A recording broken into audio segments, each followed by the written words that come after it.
Well, it's the big one. Stage 7, it's the Queen stage. We're heading towards the mountains for the first time in Tour of Hainan for 2017. Here's the overall standings after stage 6. 5 wins in succession for Jakub Mareczko. Means he controls a 28-second advantage over Martin Lass, but we're set for a big shake-up to the general classification today. It's perfect conditions for racing. For the riders, relatively low humidity and a lot of relaxed faces, a few nervous ones as well at sign-on today. Liu Jianpeng, best Asian rider, will he still be in that classification at the end of today? The Bardiani CSF squad, one of several pro-continental outfits, one of a couple from Italy, with big ambitions this afternoon in this mountainous stage, and will indeed this man, Vitaly Butz, be able to hang on to that mountains classification lead that he's had since day one. Set to be a big scrap. We've got 4 classified climbs along the way, and Vitaly Butz, who knows this race well, who's gone well in it in the past, has a little bit of work to do. So too has Martin Lass. String of second place finishes. He's currently sitting second in the points classification and wearing that jersey on behalf of Jakub Mareczko. All smiles, he seems relaxed. He was quite disappointed after yesterday's stage. Jakub Mareczko, as befits the honour of the race leader, one of the very last to sign on, along with his Willier Trestina team, and what great work they've done throughout this race. But I think they could well be taking something of a backseat today in terms of certainly defending Jakub Mareczko's lead, because it's going to be tough for him to retain that. And they had a selection of dignitaries, as is regularly the case in this event, to send the riders on their way for 166.5 kilometers of racing. And Vitaly Butz immediately showing a little bit of ambition to try and get in the early move of the day, and Mareczko fancied it as well, but not going to be that easy for him to get up the road, you would have said, despite his exalted status as the overall race leader. He's thinking, I think, about perhaps just getting into the early move and sneaking up the road. Well, that wouldn't prove to be the case, but the early move didn't take too long to establish itself, and it was a big group of riders that eventually managed to detach itself from this peloton. Slimmed down peloton. We're down at this point. We've lost riders pretty much every day. We're down to 113 riders now, and it's been pretty hot and heavy. The racing action has been pretty much flat chat since the beginning. Another fast stage yesterday, over 42.5 kilometers per hour average speed, and the average for the well over 1,000 kilometers of racing at this point is sitting at 44.623 kilometers an hour. It's been fast. This one's going to be a little bit slower though. We've got 4 classified climbs along the way. Category 2 ascent, followed by Category 1, then Category 3, and then that final Cat 1 ascent, 7.1 kilometers. That's crested just over 12 kilometers from the finish. And that's going to be the big rendezvous for the GC contenders, and just how tired are they going to be by the time they arrive at it. It's the 7th stage. We've got a week of racing already under our belts in Tour of Hainan, this 12th edition, this wonderful Asian stage race in the southernmost province of the People's Republic of China. Go wide from the helicopter to try and peer through the trees and try and pick out the riders in the early move of the day as they winch their way along the road heading towards Wusishan, the famous climb, the most the iconic hill and mountain in all of the island of Hainan. And this is the big group that detached itself. Often on these big mountain stages, there's an opportunity for the riders to get up the road in a large group. Martin Lass has decided to infiltrate the early move, despite his position as second overall, just 28 seconds down. Not expected to be a factor in the climbs. This man is, though, and Vitaly Butz has already taken some useful points. Indeed 10 in total from the first 2 climbs of the day, but he needs to, because he's got a challenger. Sam Crome from Iso Way is in there and climbing very well. He's won the first 2 climbs of the day to suddenly spring into contention for this King of the Mountains title. He just had 1 point coming into today's fair, but he's added another 16 to his total, so he's now just 2 points behind Vitaly Butz, and a great scrap developing with another 2 climbs to go. It's a busy day for the peloton, little less prominent indeed are the Willia Trestina squad. They've put a rider into the breakaway in the shape of Jacopo Mosca, and the bunch behind, well, it's a selection of squads with GC ambitions that are setting the tempo. Willia, though, are very much there, and alongside me to run the rule over the riders once more for a 7th occasion, and this week is Magnus Backstedt. And Magnus, we've got a very different character of a race today. Yeah, we certainly do. This is more of a climbing race, although we're not talking alpine climbs. Even though the final climb of the day is a good long climb of just over 7 kilometers. Interesting to see that Willia Trestina put one rider into the breakaway today, but they're still riding on the front and making sure that that rider in the break is sitting on the back and not helping out at all at any point. Like I said, it's a 16-man break up there, 17-man break up the road at the moment, with just over 2 minutes and 20 seconds. So it's a dangerous move and quite a significant one at that. And I think that's why we're seeing so many of the various different teams now getting to the front of the bunch and starting to help out with the pacemaking. So this is likely to light up good and proper on the next couple of climbs, and we're coming into a third category climb here now. And just be interesting to see if the bunch is able to bring back that break a tad further and start sort of putting a few ideas into some people's head in terms of maybe bridging at some point in the not too distant future. But regardless, it's going to be an interesting stage, I think. Yeah, several teams starting to mass at the front of the peloton. The Willia Trestina squad, though, showing some interest in closing down that breakaway, despite, as Magnus has pointed out, the fact that they have a rider in there. Jacopo Mosca is up there in monitoring duty, I think, just trying to see can he profit from the work of others to the tactical advantage of his Italian pro-continental team. It's interesting too that Jakub Mareczko has been suffering badly at the back of the bunch, so his GC ambitions, I think, dwindling fast, and despite that, his team confident and not really thinking too much about Mareczko, so they have GC ambitions in there. Could well be Giuseppe Fonzi has been 15th overall in this race in recent years. Indeed, it was last year, 4th overall in the Tour of Taihu Lake as well in this part of the world last year. They've got one or two other riders in there who might just have a little bit of ambition. Big tourism destination, Wusishan, as I've said, it's the five-finger mountain, they call it. And it is where we're headed. Still 76 kilometers of racing remaining, 2:15 to the group in front. It's all action here on stage 7 of Tour of Hainan. You're looking at the remains of the breakaway. It was 19 riders originally. There's a bit of a spill early on in the stage, and Luke Mudgway of Ortios Monton and Robert Stannard of Mitchelton Scott were unfortunately forced to go back into the main peloton as a result of that crash. We've lost one or two other riders along the way, so slightly slimmed down group, but substantial in size nonetheless. And these riders rotating well in the valley in between the hills as they've completed now two of the big climbs of the day. The third climb, the Category 3 ascent, 3.5 kilometers, the summit of which is reached with 63.5 kilometers remaining. This is a lone chaser. He's just sprung from the main peloton. It's Peña from the RTS Monton racing team. Christian Andres Peña Meneses to give him his full title. Colombian rider, as you might expect. He's his first year with the team, having come across from racing in Colombia and out to make a name for himself, and he's got to close a 2-minute gap if he's going to get up to the main group, or the leading group, I should say.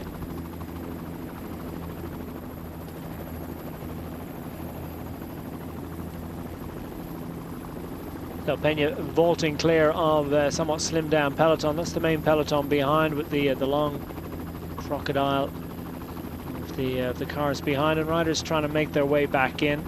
Good opportunity for the riders to feed, and that's always a concern. 166.5 kilometers, not the longest stage of the week, and the weather is pretty benign as well, which is good news because the forecast's not great for tomorrow, and that could be interesting, could play into this one.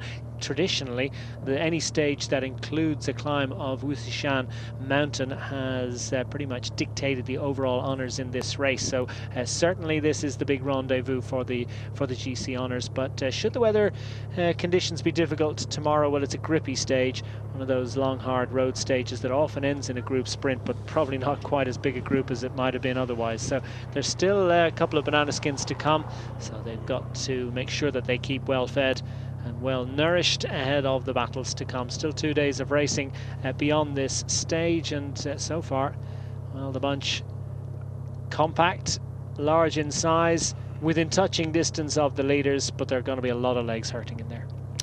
Well, day 7 is always, you know, you've been on the bike for a week straight, and no doubt these guys are going to start feeling it. It's been a very, very fast race this year, and I think that's left a bit more of a dent than what people actually realise. And also, when you're going from so many flat days and such high average speed, you're turning a big gear all the time. The day that you start climbing again, it can take you pretty much a whole stage to get your climbing legs back on again. So I think it's probably a lot more difficult for the riders than what the profile probably tells today. Yeah, it's just one of those long, tough days in the saddle for legs that are already a bit sore. Jolter just scrolling his way through to the front. Let's run a few names through just to give you an idea of who's managed to make it in here. Konstantinov of the Hainan team has just arrived through to the front of the bunch. Who we got? Enrico Barbin is a very interesting rider that has made it into the break today. Stage winner in Tour of Langkawi, and tipped indeed by Roberto Reverberi of the Bardiani CSF squad as a potential winner of this race a little bit earlier in the day. Is he a stalking horse for Simone Sterbini back behind for Bardiani CSF? They're not gravitating towards the front of the bunch yet. They're keeping their powder dry. They've got a rider in the break, and a rider of substantial ability, as we watch Pena still trying to make his way across the gap, and he's made it. He's going to try and do it in the valley. It's going to be a tough one for him, but it's a brave effort nonetheless. Martin Lass, we've mentioned, he's wearing that green points leaders jersey at the moment after a string of second place finishes of late. Marc Antoine Nadon was there. He's since been dropped though. Jacobo Mosca we've mentioned from Willier Trestina. Sam Crome is there mopping up the points on behalf of Isoway Sports Swiss Wellness. 3 riders from the Colt cycling team. Vitaly Butz has a couple of teammates, Alexander Polivoda and Bratashuk, there to try and hoover up some points and prevent his mountains lead from going elsewhere. Konstantinov we've mentioned. Dylan Page is there, the strong sprinter from Swiss Cycling. So he'll be a useful rider in the valley to try and keep the motor ticking along and keep that group racing clear for as long as it possibly can. Rick van Breda, Sven van Looyk from the Monkeytown Continental squad. Van Looyk's been up the road on several occasions already this week. Team Ukio have put 2 riders in there. Jan Abrasturi, their sprinter, is there perhaps to help out Benjamin Prades, who's their superb climber, well up in the Tour of Taiwan, winner indeed of that race earlier on this year. So he's perhaps an overall contender. And yeah, who've we left out? Jacob Rath of Jelly Belly, powered by Max, is a super strong rider, and Zolter we've mentioned. That's the riders we understand that are still in there. Now we're getting the names just to remind you, as Dylan Page is calling for the car and calling for a little bit of extra sustenance. Some instructions as well from Danilo Hondo. They've certainly come here to race. The Swiss selections, a national team. Riders have been assembled from various different trade outfits to represent the Swiss nation. Great invite for the Swiss national team, and they're certainly justifying their inclusion. Pena, we're not getting a time gap on it, but he's still powering along. Looks good on the big gear at the moment. And he's managing to hold off the bunch behind that are riding a tempo that they're comfortable with. A long way to go still. Yeah, it is a long way to go. Then there's no doubt about that. And I think Pena is spending an awful lot of energy here to try and bridge across. And it's a big or tall order to get across to a 16-man breakaway that are actually working quite well together. And it's not something that you see an awful lot of. As soon as the group kind of gets above 6 or 7 riders, then it tends to be a little bit more difficult to get everyone to take their turn and take it at the same intensity as everyone else in the bunch. You always have a couple of riders who try and sit on and not do their share of work as often as possible, really, and with that, everyone else then starts backing off as well. So the fact that those guys are riding well together, it just means that it's going to be even harder for the bunch or to bring them back. And if you've got aspirations to bridge, then that becomes pretty much impossible. Yes, it's not easy to do on your own, is it? Peña, I think, is starting to wonder at the folly of his efforts. Grabs a bottle safely. A little look over at the camera as if to say, "Why did I do that?" But he's still holding off the peloton. The peloton happy enough, I think, with the gap that is currently constituted between themselves and the group up front, and that group up front working well together.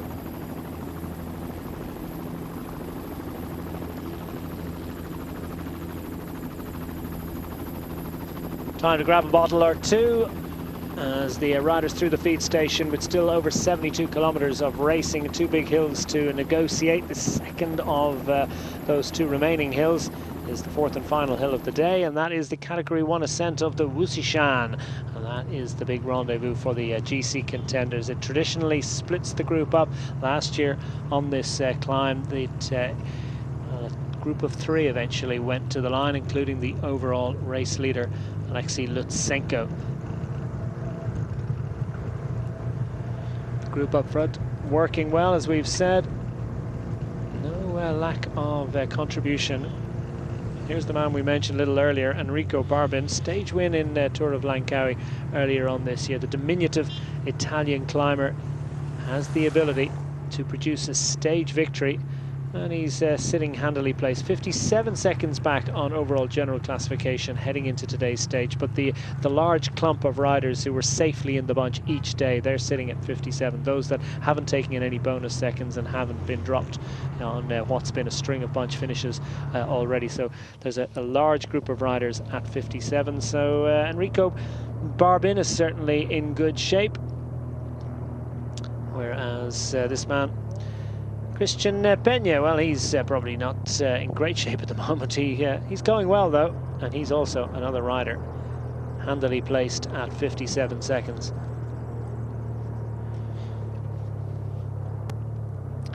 Yeah, I just wondered, though, the thought process of going on a lone break to try and bridge across a 2-minute gap, because it doesn't really matter who you are. Bridging that kind of a gap on a big enough group like we have up in the front, it's virtually impossible. And I would have said our man here would certainly be better off just holding fire a bit longer, and if he's going that well on the climbs, then maybe just wait for the opportunity, wait for the bunch to bring them a little bit closer before you start thinking about maybe bridging on the climb.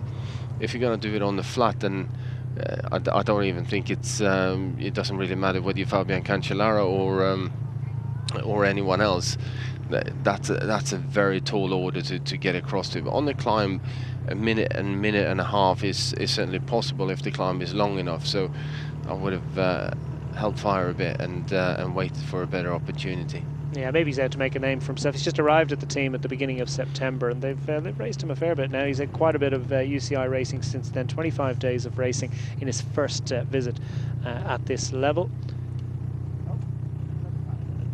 Polivoda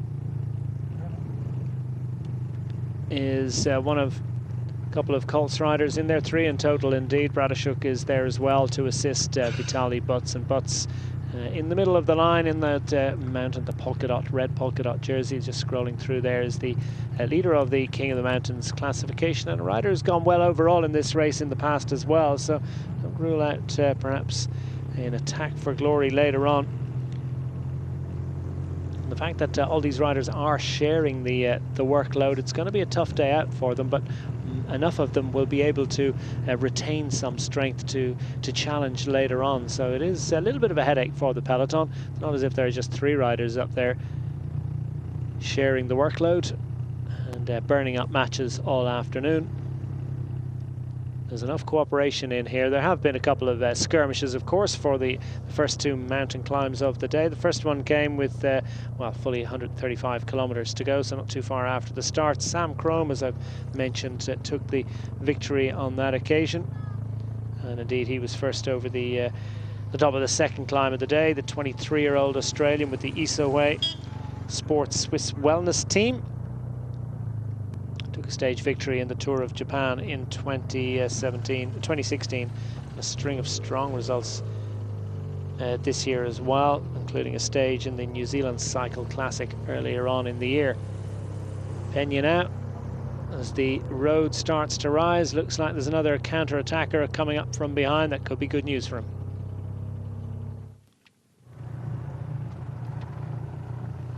Bunch behind, and that counter-attacker only has narrow advantage. Looks like one of the H&R Block pro cycling riders is just dangling off the front of the peloton. The peloton, well, plenty of riders out of the saddle.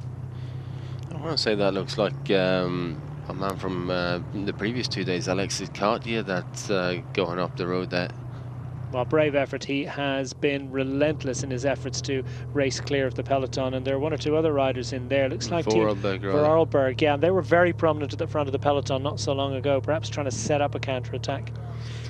Yeah, I think like I've said before, going on a counter-attack right at this moment is somewhat optimistic, but you know, if you get enough of these 1 and 2s going up the road, then that can quite quickly form a slightly larger group, and all of a sudden you stand a bit of a chance to get away. But at the same time, I think the peloton will be wise to how many guys are going up the road and of what level those riders are. And as soon as they see that there are too many good guys going up the road, then they will just pick up the pace a bit and shut any move down. Yeah, the normal patterns don't always apply in Asian racing, or the patterns you might expect from Europe, because the well, different status, different hierarchy among the teams, and just tends to be a little bit slightly different characteristic of the racing, and that makes it all the more entertaining for us, I think, really. So the group up front could well be visited and joined by some riders trying to make their way across. Remains to be seen. The team Vorarlberg, of course, are represented in the break behind. Jolt Dare, a couple of handy sprint finishes already this week, and a 9th and 11th place finish. Has picked up some bonus seconds, sits 54 seconds off the overall race lead. He's just sitting on the tail of Dylan Page, and is quite an accomplished sprinter with the Swiss national squad. And these riders not enjoying the climb quite as much as others. These two riders trying to make their way across to the big group up front. Stage 7 of Tour of Hainan certainly starting to boil up nicely. We're on this third climb of the day. They've got, well, 3.5 kilometers of official climbing and quite a bit before they get to the official climb. So this one is certainly a grippy day. Narrow advantage for these counter-attackers, but they are pushing on, and it looks like that bunch is going to split up.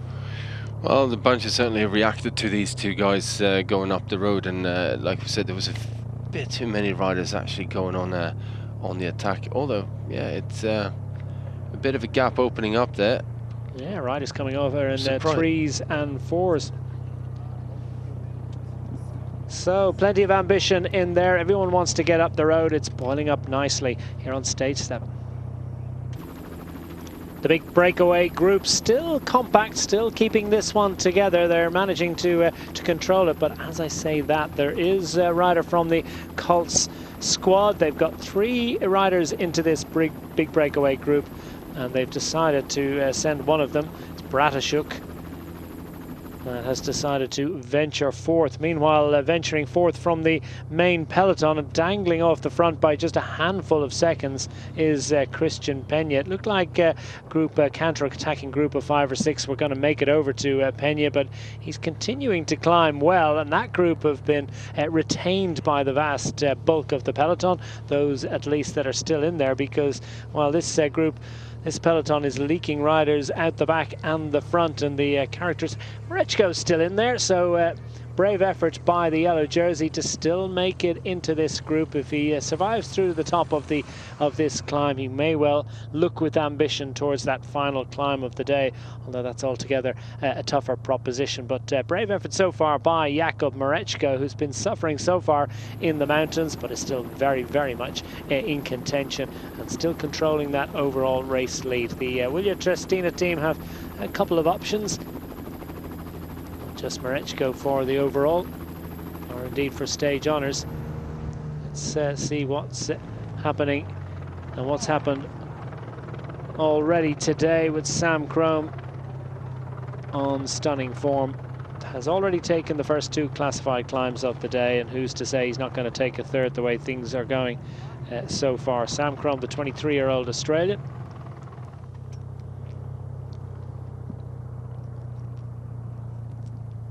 Pena dragged back into the fold, but I think he's just doing his own climb, really, isn't he? He's not concerned about what anyone else is doing.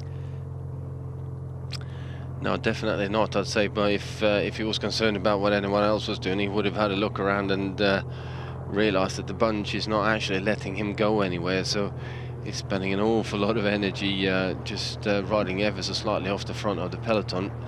Because at the speeds that professional riders climb, there is a certain amount of aerodynamic disadvantage in cutting into the wind. It's not something that's a factor for amateur cyclists or for viewers. They mightn't quite understand it, but the pros really do climb these hills, and often 20, 25 kilometers an hour by times. Yeah, definitely. They're obviously depending on gradient, but this doesn't look to be too steep, so I would expect the speed to be up towards 25k an hour going uphill, and at that point, yeah, like you said, there is a certain amount of aerodynamic advantage to be had sitting in the bunch, and regardless of that, if you're trying to ride away from the peloton, you're always going to be flat out to push on, and if you're not gaining that advantage, then you need to be smart enough to basically back off your effort and go back into the bunch, bring out the old drawing board and come up with a new plan.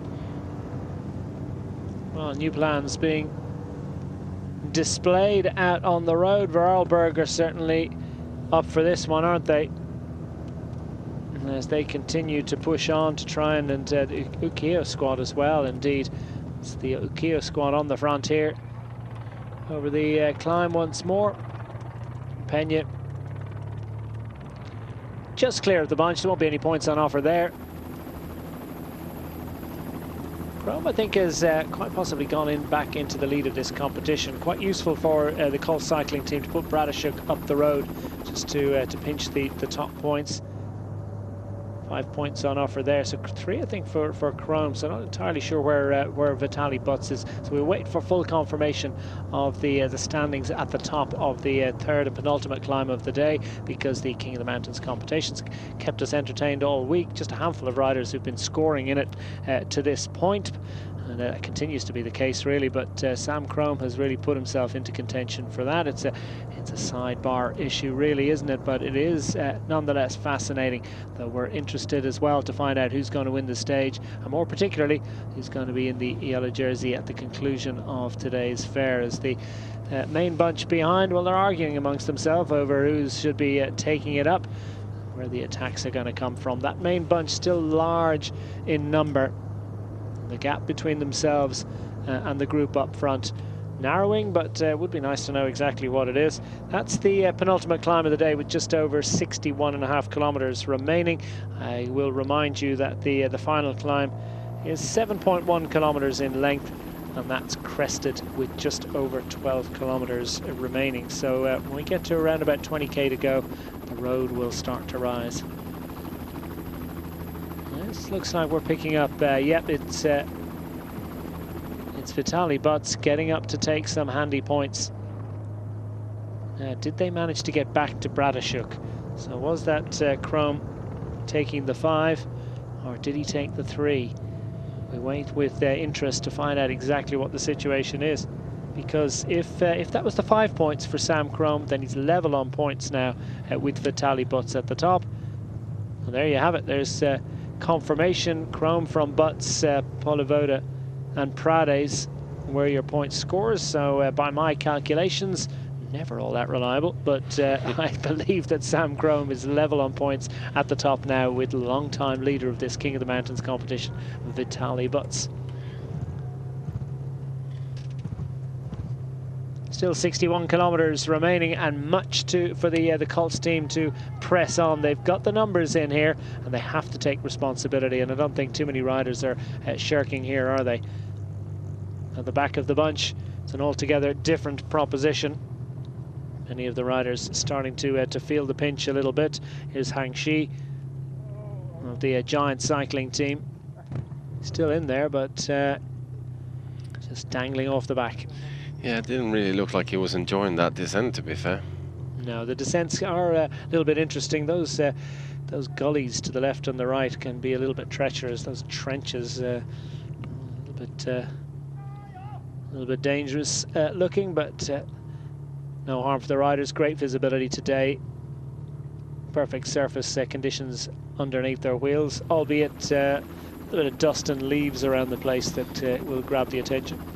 Yeah, it certainly will do, and it's funny how you say, you know, there are different types of descents and different surfaces and all sorts of stuff. Every country is different in terms of the grip level that you have on the tarmac, and it can actually take you a good couple of days to understand how much grip the tarmac or the road surface in the country that you're racing in is giving you, and what tire pressures to run and so on. It can be really quite tricky, and especially if it gets wet, then you never really know where the grip is and how good the grip is. So yeah, it can certainly catch a few riders out. Well, it's all not an issue at the moment when they're going uphill. Van Lyck, of the Monkeytown squad, was up the road a couple of days ago. He's got Rick Van Breda, his teammate, is in there as well. Plenty of communication. Is Van Breda actually in here at the moment? This group has shelled a couple of riders. Barbin's sitting at the back for the Bardiani CSF squad. Meanwhile, the Team Ukiyo squad with the Aberasturi and Prades have much to race for. And well, Aberasturi, superb performances so far this week in the sprints, and Prades has been climbing like an ibex, really, hasn't he? Tour of Taiwan winner earlier on this year, and it's a bit of a double whammy, I think, for the Team Ukiyo. They have a couple of options. They've got Prades up the road in the breakaway group, and they've got Oscar Pujol, who's also a great option, a great potential rider for the general classification for Team Ukiyo. Yeah, and I mean, we don't quite know yet how good Aberasturi is going to be on a stage like today. It's not a massive mountain stage. It's obviously very, very hilly and a hard day out there. But so far, he's looking very, very good. And apart from Martin Lars having a couple of seconds on him, Aberasturi is actually second man in the race today. He's started the stage of 41 seconds down on Mareczko, who are actually just spotted in the bunch there. So Mareczko is still holding on to the bunch and hanging in there. He has been in trouble a couple of times on some of the longer climbs, but so far so good. We've got that one first category climb to finish off the day with, which I think is gonna proved to be very, very difficult for Mareczko. It's a brave resistance from Jakub Mareczko. Last time that he raced up the final climb, Wusishan, he ended up 25 minutes down on the stage, but then he would have been thinking merely about the sprints and trying to get a stage win. He did get one in 2015, but not the string of victories that have propelled him into this handy advantage at the top of general classification. So he may just try a little bit harder than normal, but you certainly wouldn't expect that he's going to find it easy by any means. Mareczko's still in there, William Trestina controlling, and the break up the road are pushing on. Stage 7 is down to the final 56.5 kilometres. of Tour of Hainan as we race towards the final climb of the day. A little bit of a reset now. We've got some time before we get to that final hill, and time now for the Wylja Trestina squad to put a couple of riders on the peloton, on the front of the peloton, to try and control things a little bit. Bardiani CSF have riders up there as well. How are they going to play it? Are they going to chase? Because both the Wylja Trestina squad and the Bardiani CSF squad have got riders represented in a somewhat slimmed down version of the initial 19 rider breakaway. We've got a group of, what, about 10 or 11 riders that are racing clear and urgently trying to hang on for as long as they possibly can. But for Wylja Trestina and Bardiani CSF, do they want to chase it? Well, it would certainly be the case, look to be the case for the Wylja squad. Bardiani contribute to this one. The Swiss cycling team, they also have Dylan Page up there in the breakaway group, and they're assembling riders towards the front of the peloton. So plenty of interesting and fascinating tactical considerations. Plenty of riders back in amongst the cars as well. Some will be coming back after the recent hills, but most of them will be back collecting bottles and gels, etc, etc. Got to get the food in ahead of the final push. There's the peloton stretched thin on this, the Queen stage of Tour of Hainan. Tactically, it is interesting just how exactly will the Wylja Trestina squad play it. They've got Jacopo Mosca sitting 57 seconds back, handily placed overall and in a good position for the stage win today. That's him, number 44, in the red, black and yellow colours, just 3 from the back here. And that's great effort being displayed by Rick van Breda, who's managed to make it back into this group. So following that third category ascent, this group is starting to swell in size once more, and the Monkey Town Continental squad in the blue and black halved colours there. Rick van Looyk 113, and his teammate has come back in to lend his considerable weight to the effort. Vitaly Butz still just about hanging on to the lead of this classification, but I think could well hand that jersey over to Sam Crome at the end of the day. Crome has taken a first category ascent, a second category climb as well already today. So Vitaly Butz looking like he could be handing over that jersey unless he can summon up the energy for a final push on the final climb. He's also got a decent chance of overall honours as well, and he has been top 6 in this race in the past. Motorcycles struggling to get through the turns just quick enough to hold off the bunch. And riders coming back. There's Martin Lass in the green points jersey, second overall in the early break of the day, but jettisoned on the last climb. And he's back now in the main peloton. And the gap is tumbling down quite quickly as well. Last time gap we had, it was down to a minute and a half. So the peloton, as we see, going quite quickly indeed at the moment, and they're starting to eat into that advantage that the breakaway has. So I think if I was to set up the tactics for either Wylja Trestina or Bardiani, then I would like to see it all back together again at the foot of the final climb and start a new bike race, if you will.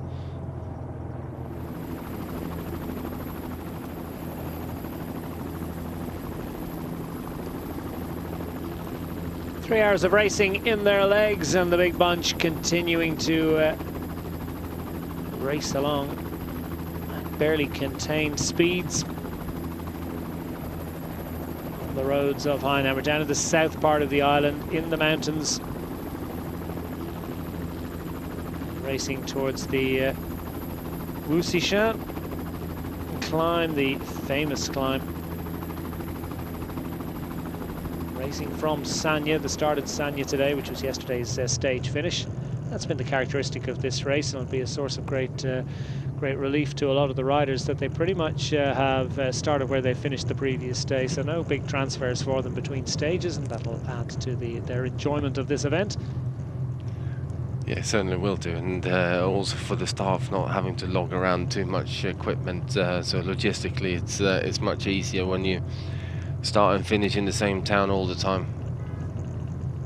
Yeah, and it means that the organisers as well of those towns get 2 bites of the cherry, don't they? They get a finish and they get the start the following day, so they get the crowds will get to see the riders on a couple of occasions.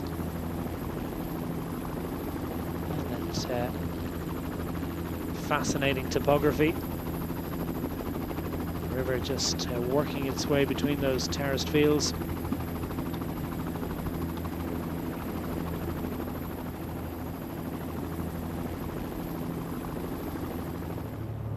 Boutingley and Mao Autonomous County here. National Garden County they call it. National Cultural County. Pretty much everywhere has about 3 or 4 different nicknames. That's the characteristic of Hainan.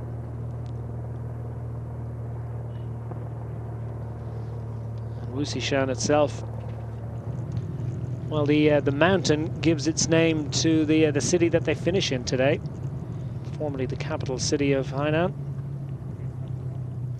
And we're still doing a lot of work on the front here as well. An awful lot of work. Currently the virtual yellow jersey as well on the road. Well, it's worth pressing on. And is this for himself, or is this more likely to be for his teammate, Team Ukio? How are they playing this one? Well, judging by the amount of work he's doing, he's working for his teammate in this breakaway. Otherwise, I think he would take somewhat shorter turns and try and look after himself a bit more. But he seems to be spending quite a lot of energy and try and get into the line that's moving up to take that turns as quickly as possible as well. Yeah, there aren't too many riders that are shirking. Shirking wouldn't necessarily be the right word. Some riders will have a tactical imperative to stay. Want to elaborate on that yes, word? yeah. I mean, sometimes it's perfectly reasonable for a rider to sit on because that might have been the call from the team car. So it's yes, we quickly correct and qualify that comment. Wusishan Tea Garden, they call this the Wusishan Mountain, the 5-finger mountain. A couple of reasons why. A little bit later on. 50 kilometers remaining, coming down into the business end of this stage, and a certain stasis about things at the moment. The work is extremely hard on the front and behind. Gap being maintained down to the final 50 kilometers as they race towards the final climb of the. Well, the Colts squad fancy this one. They've got 3 riders in the breakaway group. Meanwhile, behind, a little bit of a break in hostilities in the main peloton. The Bardiani CSF squad on the front momentarily as the William Trestina squad handed over to their Italian Pro Continental rivals. And a few difficulties at the back of the group, or in the bunch. Looks like we've got riders coming to grief. That indeed is Xin Wang of the Kailuk cycling team, who's in a certain moment of anguish for him. He's clearly been on the deck. And let's get a look at this. Just touch of wheels towards the back of the peloton, in among the cars as well. So not an ideal situation, just relatively harmless one. Oh, and I think that is an element of frustration about that. Did that vehicle actually play a role in that, I wonder? Well, I certainly think that was the case. I don't think a rider would lash out like that, and unless that team car had something to do with the crash. Yeah, identical team cars, of course, in the Tour of Hainan. They can't bring the vehicles to this part of the world. Looks like he's got to make a bike change, so frustration for the Chinese rider as the Kailuk cycling team representative vents his frustration in the most visible of fashions. That'll go down a storm. Yeah, it certainly will do. But it looked like he had some problems with his shifting after that crash. He'd fallen onto the side of the rear mech, and with the electronic shifting, I think that's what he had on his race bike. If you land on that rear mech, it basically goes into safe mode, and you basically can't get it to work again. Then you need to reset the whole system and get it up and running again. So we'll see if the mechanic does that on the fly, and they swap bikes again, or whether he'll stay on his spare bike for now. Well, quite a long way to go to the next climb of the day, so no reason to panic. For all that, though, the roads are pretty grippy around here. They're pretty much up and down, so it won't be the work of a moment for him to race back into the peloton.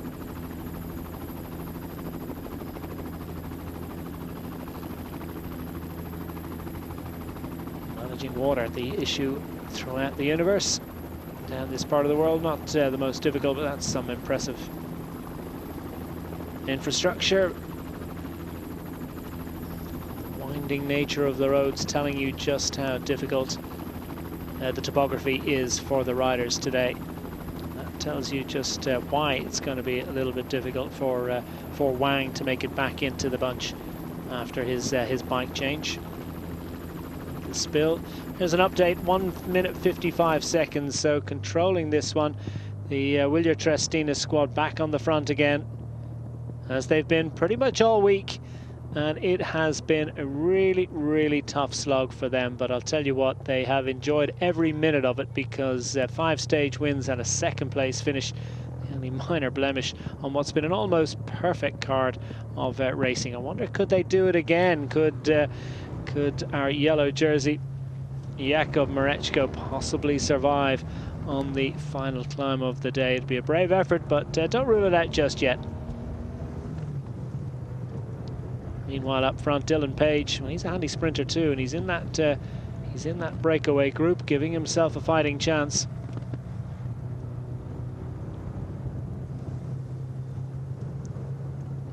Young rider with a big future. Race with Caja Rural week to week, the Spanish Pro Continental team. And Page is a rider of some ability and promise. Already a 4th, a 3rd, a 9th, and a 5th place finish yesterday. Certainly pushing it a bit down this hill now. That's I think that was Page who just ran wide, and he was lucky there was a bit of a runoff there, because could have ended up being a bit of a nasty one. Yes, as he demonstrated to the camera, it was just a little bit of a brown trouser moment. Got away with it. These riders so skilled on the descents. Seems like they've always got options.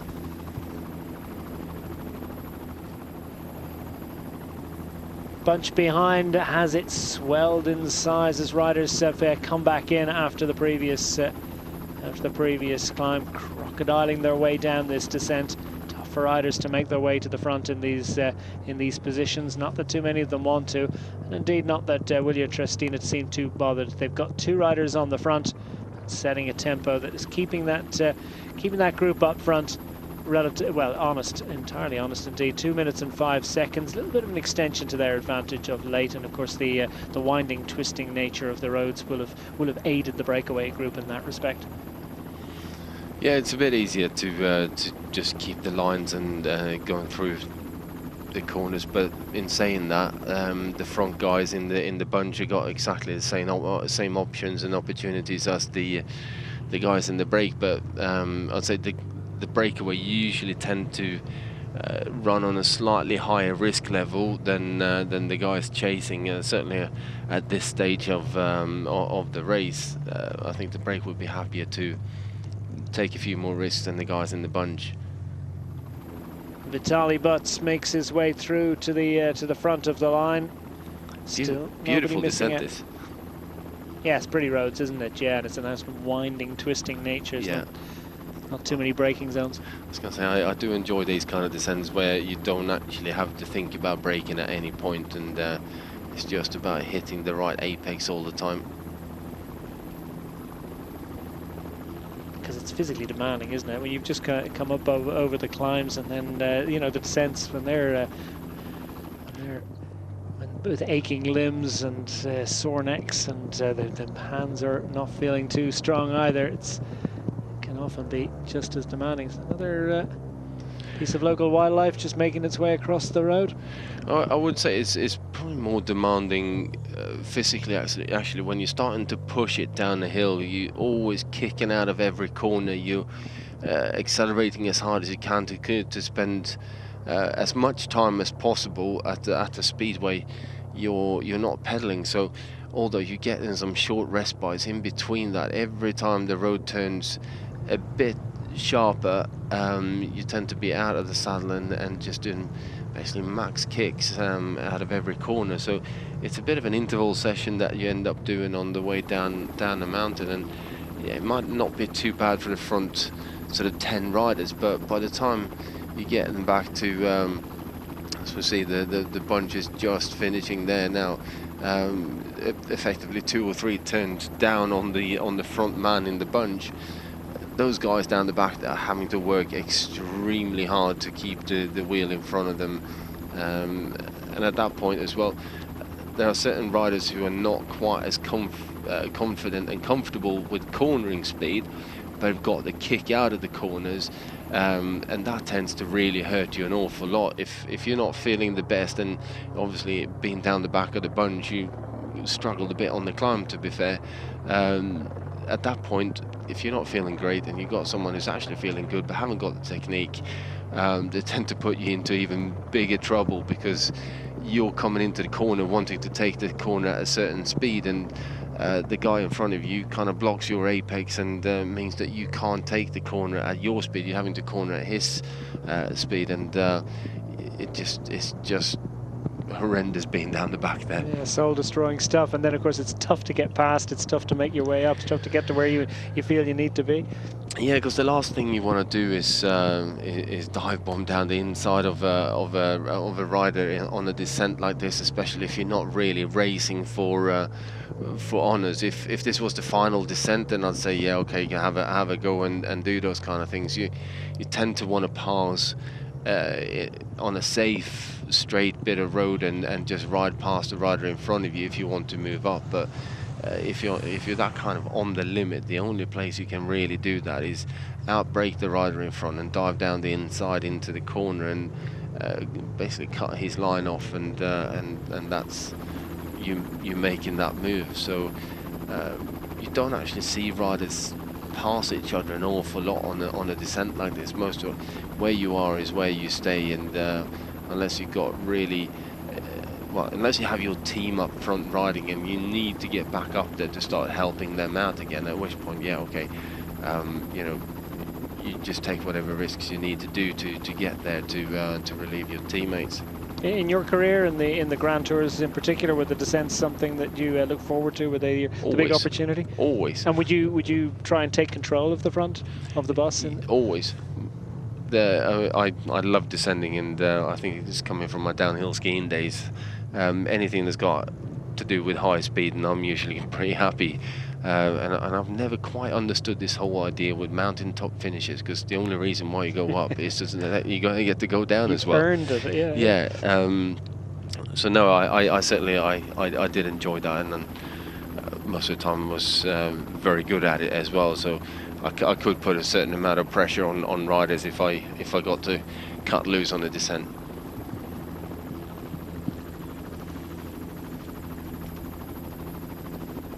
Just over 40 kilometres remaining now on this 7th stage, the Queen stage of the Tour of Hainan. The gap has extended. This descent has played to the advantage of the breakaway group of 13 riders up front from the initial 19 that ventured forth in the very earliest moments of this 7th stage. Heading towards Wusishan, William Trestina are managing affairs on the front of the peloton, and the gap, which was sitting just over 2 minutes, hovering around about 2 minutes for much of the stage, is now just stretched out to 2.5 minutes. It's a useful 30-second gain by the group up front, and that well, they need every second they can get. They're working hard for it, and they've earned it, and they need everything that they can manage when they get to the bottom of this final climb, reached in about 20 kilometers from now, around about 19 kilometers to go. That's when we hit the bottom of this final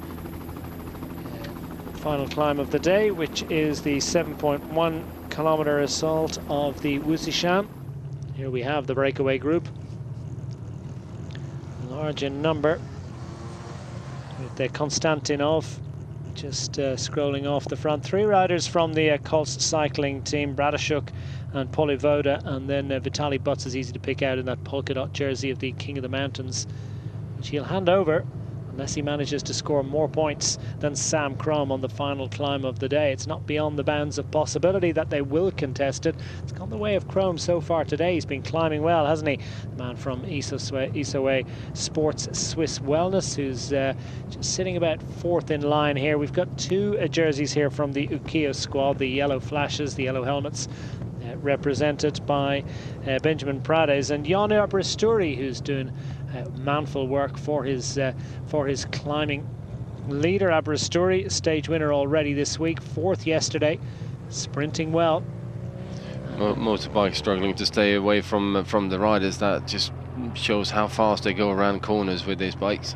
Yeah, quick update on the time, and they've lost 15 seconds, so the ticker a little bit sticky when it updates.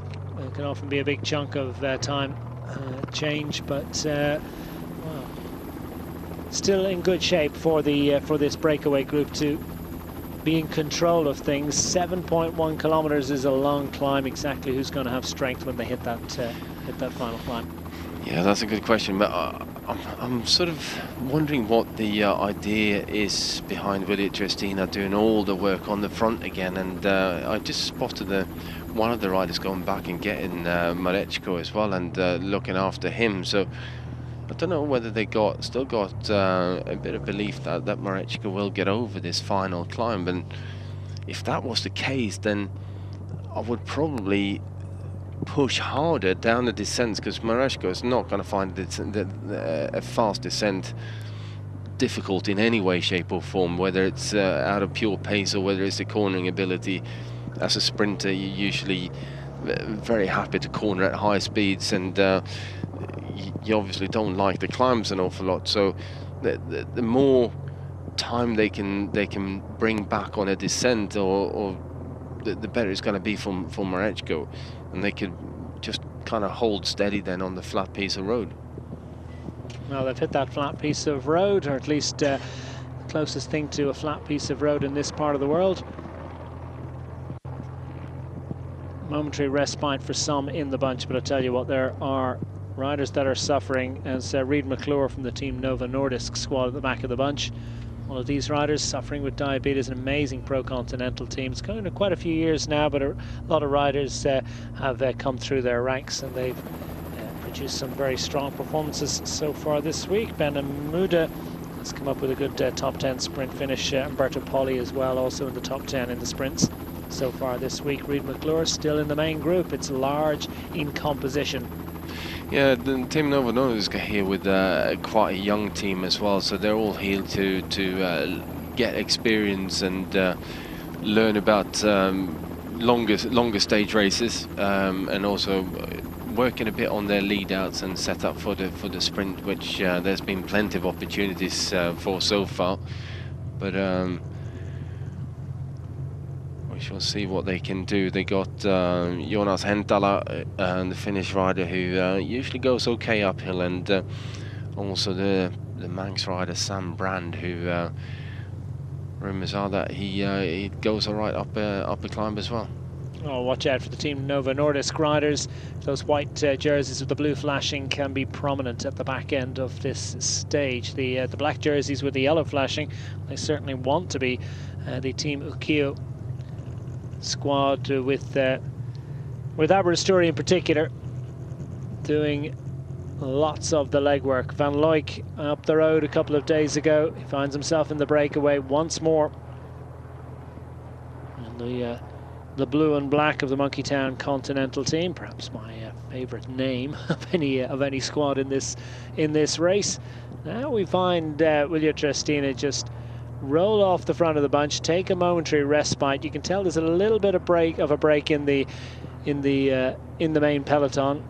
Just a moment for a natural break for some of the riders at the back, and Bardiani CSF, I don't want to call it soft-pedaling, but just rolling off the gas ever so slightly at the moment, perhaps encouraging a little counter-attack. The road goes down again, and the composition of the riders on the front of the main peloton has changed ever so slightly here on stage 7.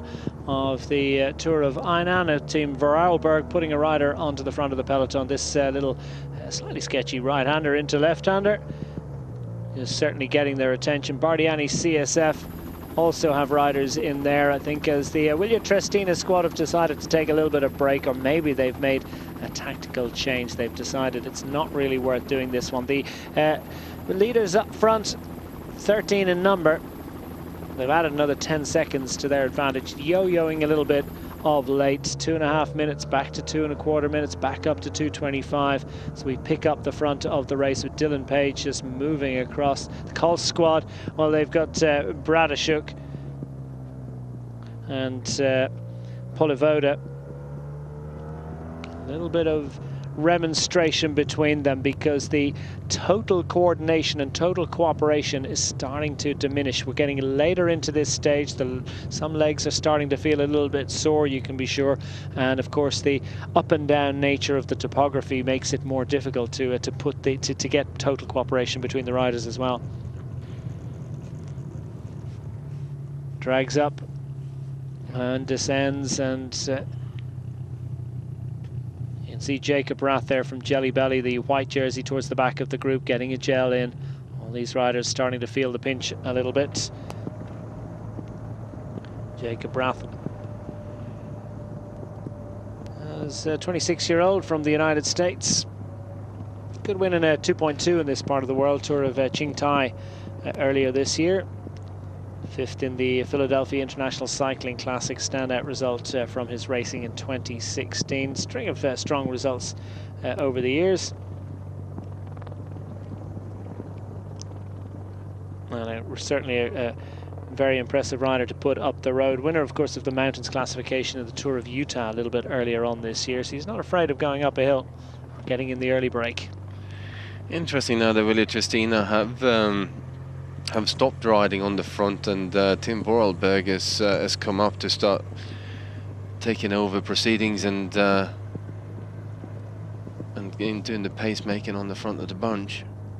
Well, they had Zsolt Dur in the break, so has Zsolt been jettisoned? Doesn't look like we can see that. Well, is the Vorarlberg jersey prominent at the back of the group? I think he could well be just still in that group, but they've decided to change their tactical play. He's not making contribution at the moment, and it looks like the designated superstar for Team Vorarlberg today is likely to come from the peloton.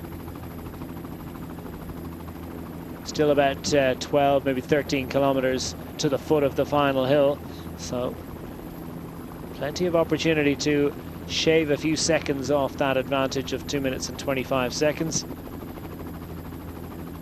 Heading towards this final hill of the day, the Five-Finger Mountain, as they call it, Wusishan.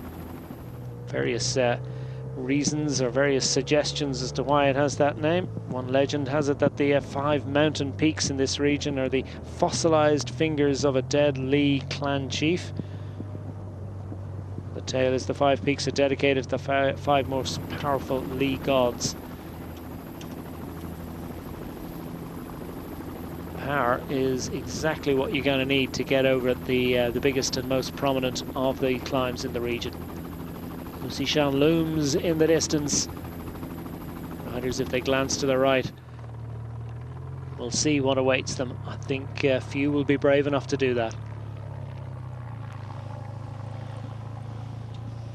Vorarlberg with 2 on the front. The entire Bardiani squad, it seems, is in there. Forget they've got Enrico Barbin in that breakaway group, and he hasn't been too prominent on the front. He hasn't been contributing to the effort of keeping that group up front. Certainly not that we've seen when we've seen the shots of the breakaway group. It looks like Enrico Barbin is trying to keep his powder dry for as long as possible. Yeah, and rightly so. I think they got a very strong team here. So if he's going to do anything, he's going to need to do it so that he ends up taking the win and potentially the yellow jersey as well. So right now he's doing the right thing. He's sitting there saying that, look, I can't ride because I got our GC riders in the bunch, and the guys in the bunch are sitting there not riding because they're saying, well, we got a rider in the front group. So with that, they kind of avoid doing that, having to do any work in either part of the bike race, and obviously with that saving a lot of energy and setting themselves up quite nicely for the stage finish and for the final climb. As long, I gotta say, as long as there are other riders working in the bunch, I think we won't see Bardiani CSF do anything in particular. And same up here in the front of the breakaway. I think you'll see that they want to kind of keep this ticking over and want to keep it rolling ahead. But looks like Vitaly Butz, he was remonstrating. I thought initially it might have been with one of the riders. Indeed, it might even have been Barbin, but now I think he's actually calling for service. Like the Shimano neutral service car there was about to look after Vitaly Butz. Let's keep an eye out for that. See if the King of the Mountains leader has struck some sort of difficulty. Colt squad, of course, divided loyalties here. They've got 3 riders up the road. That 2 minutes and 25-second advantage, make it 2:23. It's hovering. Vorarlberg trying to chase it down. Butz is still in here, so maybe it is a little bit of I think there is perhaps a little bit of disenchantment. Barbin scrolls to the front, but I think he did that more because riders were letting gaps go, trying to take riders out the back a little bit. And I think there's less than total accord between these riders at the moment. It certainly looks like it, and I've got to say that's very vigilant by Barbin as well, to just see that I don't want to be on the receiving end of a whole bunch of shenanigans in this group. I'm better off just getting to the front and maybe taking a turn or two on the front as well, and as soon as they've settled down and stopped playing games, then I'll move back to the bunch again. But no one really taking any kind of the proper turns here, and with that, Page is coming. Page is going. There was a certain amount of anger starting to boil up in the well up in the bellies of some of those riders, and not least of them Vitaly Butz, and he finds himself now trying to cover this effort from Dylan Page. Dylan Page he's got a sparky finish, so you can be sure his attacks will carry a certain amount of venom. And Vitaly Butz, though, is welded to the back wheel of this Swiss rider, and they've taken, looks like Aberasturi has gone with them as well, monitoring the situation for Benjamin Prades, the Team Kia riders. 3 up the front. Page weaves around the road a little bit. He's going to go for these sprint points as they go to the line. Butz not interested in that one. I wonder, is Butz thinking about maybe, is this attack, does it have legs? Because Butz hasn't been chasing intermediate sprint points on his days up the road, though there is a useful second on overall that might be that he might have been looking at. I think Butz more or less just followed the attack because they thought that this is potentially something that can go ahead and move forward, and the fact that it was that close to the intermediate sprint, he just found himself picking up a single bonus second there. I don't think he was too worried about picking up maximum points. So Dylan Page gets the maximum points on this occasion, and yep, I think you're absolutely right. He goes right to the front, Vitaly Butz, and rather than just going straight back into the group, I think Vitaly Butz wants to press on here. Good call. And Vitaly Butz wants to go racing.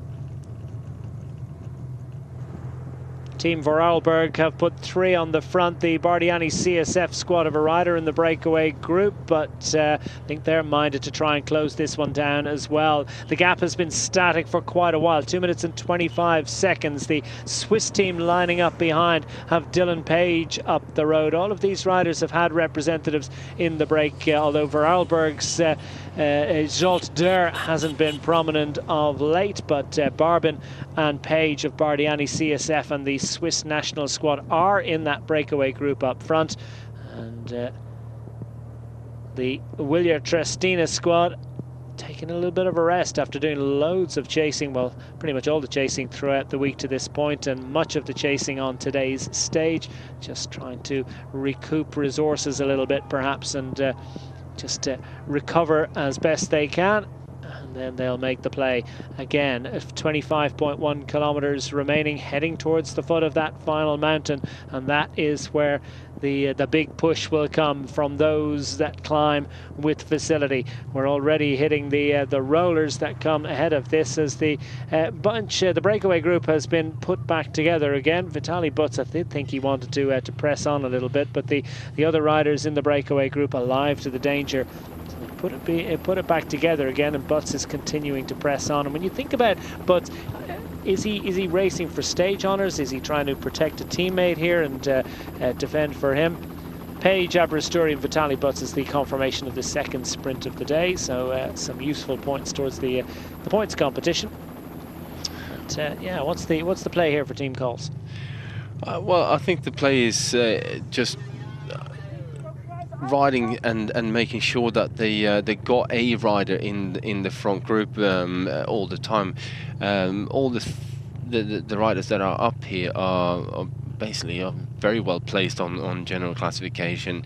The worst one is Bratachuk, who's on 57 seconds, then Polivoda is on 54, and Butz is on 50 seconds on the general classification. So all of the riders here are very capable and also climb fairly well. So they just want to make sure that they don't miss anyone going up the road without the team having a rider in there.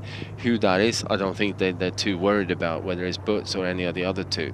So they're just going to have to keep an eye on and make sure that there isn't a silly little group of 3 or 4 riders drifting off the front of that sort of large breakaway that we currently have. But looking at the time gap, they're still at 2 minutes and 25 seconds, and we only got about, well, just under 25 kilometers to go. So it's starting to become somewhat dangerous, and we're just heading towards the sort of early ramps of this climb.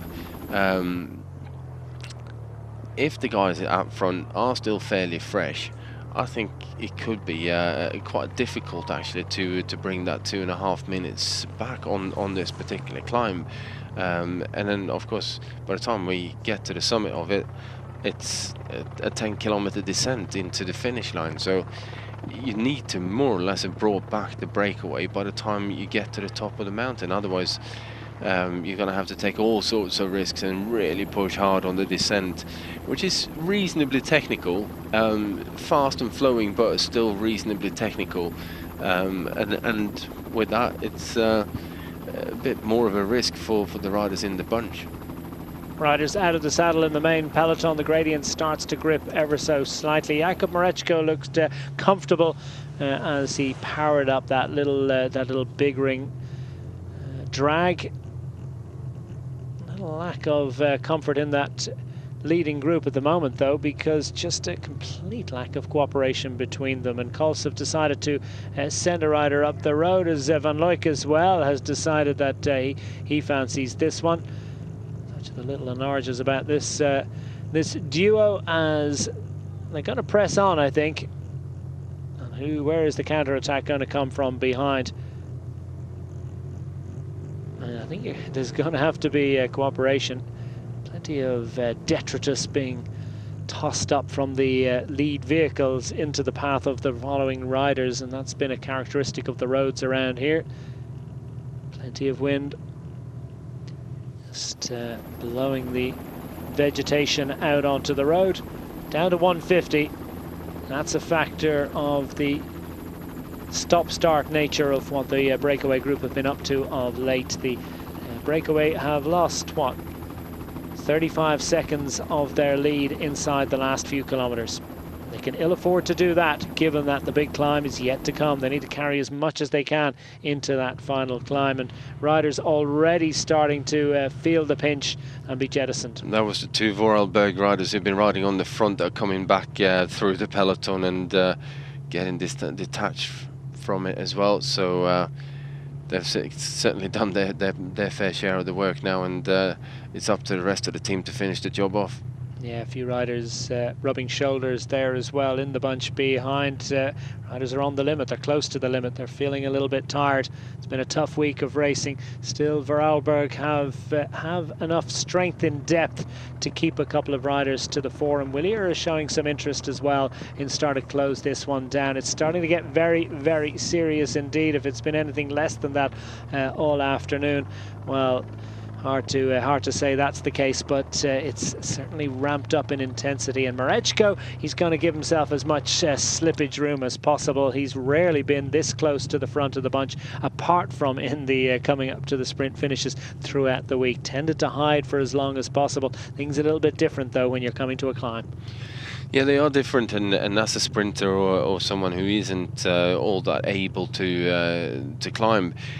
You got to start the climb at the front. The closer to the front that you can start it, the better it is for you, because, like I said, you can just ride that half a kilometer an hour slower for quite some time, and especially on the steeper ramp. So you probably find Mareczko sitting very much near the front for as long as he possibly can, and when the road all of a sudden steepens, then he might lose a number of places in the bunch, because he basically just backs off and goes a bit slower and rides within himself.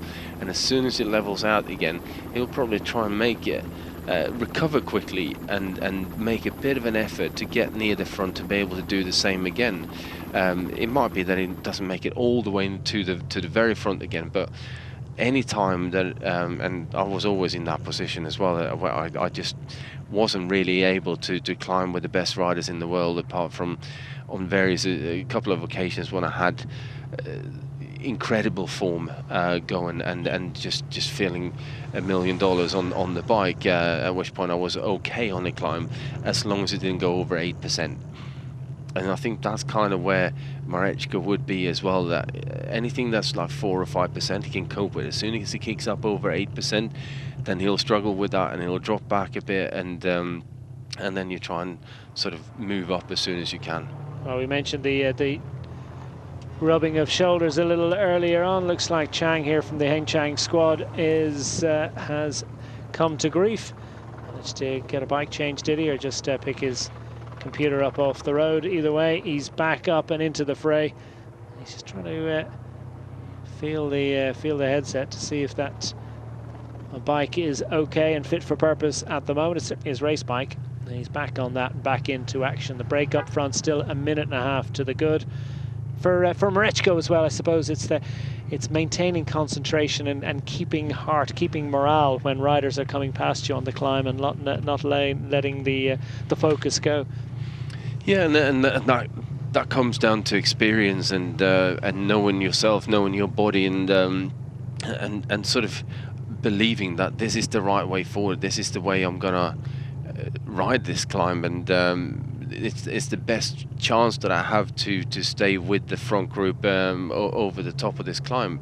Ambrasturi though is doing a great job on the front here, riding. He's looking very good on the climbs, dropping a few riders from the break.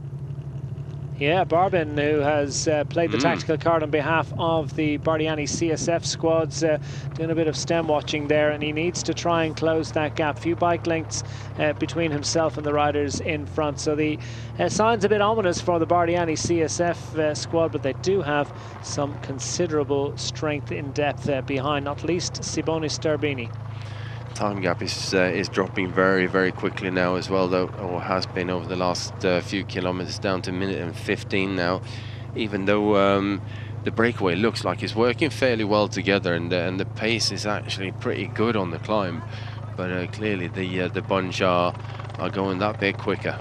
Yeah, well, the bunch now policed and organised by the Willier Trestina squad. They've had their little rest, such as it is, as best they could. They've recuperated, and they'll have been grateful for the assistance of Team Vorarlberg in doing the work while they were recuperating.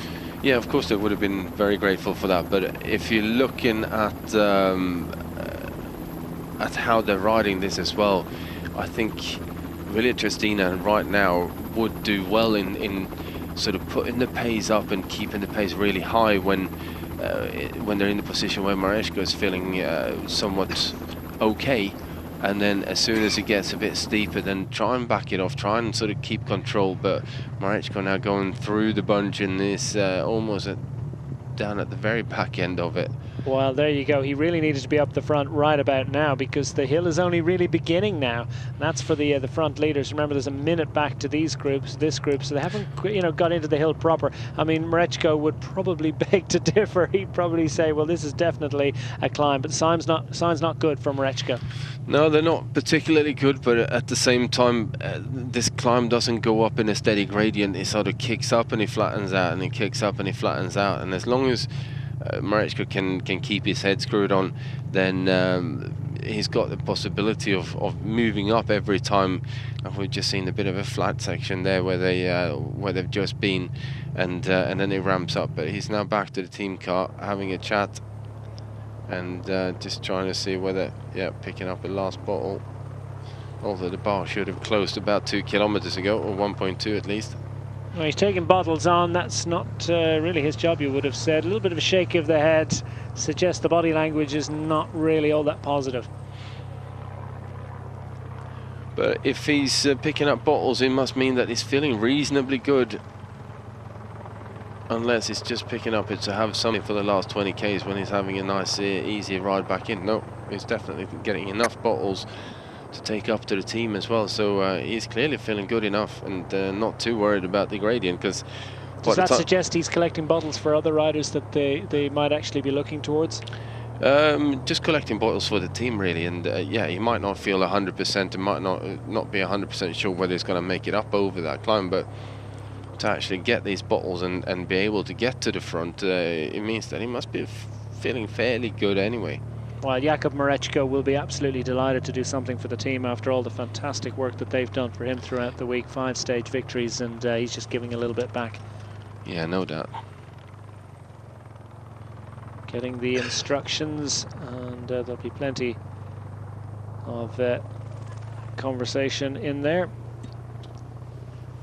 Serge Parsani's in the car for the Willier Trestina squad, and Mareczko fairly races back up through the group without as much as a buy or leave. He's finding it easy. Well, he wants to make sure that he gets up there quite quickly now, because this is a bit of a flatter section, and it does ramp up quite dramatically in within the next couple of 100 meters. So if you want to get to the front and offload those bottles, because at the moment he's carrying about 2.5–3 kilos extra on his back, and it's amazing how much harder it is to ride up any kind of an incline by the time you've got 5–6 bottles on you.